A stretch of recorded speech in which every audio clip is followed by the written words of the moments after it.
Remember to subscribe to our YouTube channel at NDN TV Nigeria. Click on the subscribe button and be the first to get notifications.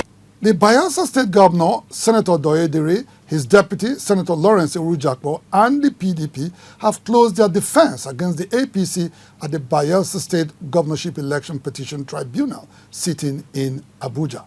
This was after tendering the official results of the election as evidence to substantiate their claims on the credibility of the November 11, 2023 election. Subsequently, the tribunal has fixed the 22nd of April for the adoption of written addresses from both parties. After the November 2023 Bayelsa State gubernatorial election, in which Senator Doyedire emerged as winner and governor-elect, the All Progressives Congress (APC) and its candidate, Chief Timipre Silva, had proceeded to the Election Petition Tribunal to challenge the conduct and outcome of the election.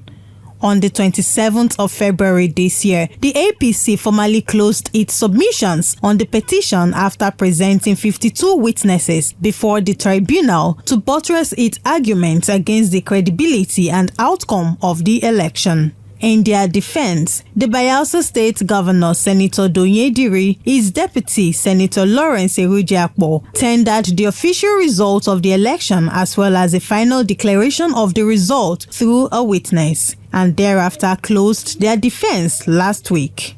When approached by journalists after the proceedings, Governor Diri declined comments on the matter, insisting that it was sub judice. However, counsel to the APC candidate, Barrister Sylvester Elema, who addressed journalists at the venue of the proceedings, said his candidate should be declared winner of the election. Elections were actually held validly, votes were counted in those places where INEC said no elections were held.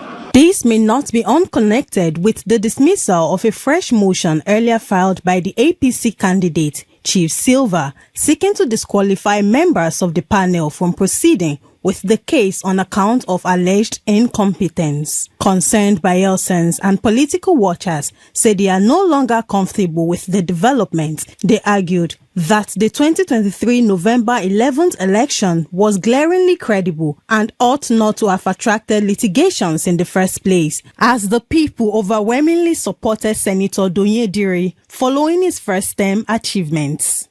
They asked all parties to close ranks with Governor Diri in the interest of the state. We'll use the opportunity to call on the opposition party, to have a rethink and embrace the governor and let them collectively put us together to consolidate on the gains of the achievement of the governor in his first term. The governor is rallying around all stakeholders of this state, irrespective of the political divide he belongs to. He has equally said that he's going to run an all-inclusive government in his second term. Just like his first-term bid, which came as a miraculous victory, the miracle governor has continued to surmount all hurdles before him with the support of majority of Bayelsans.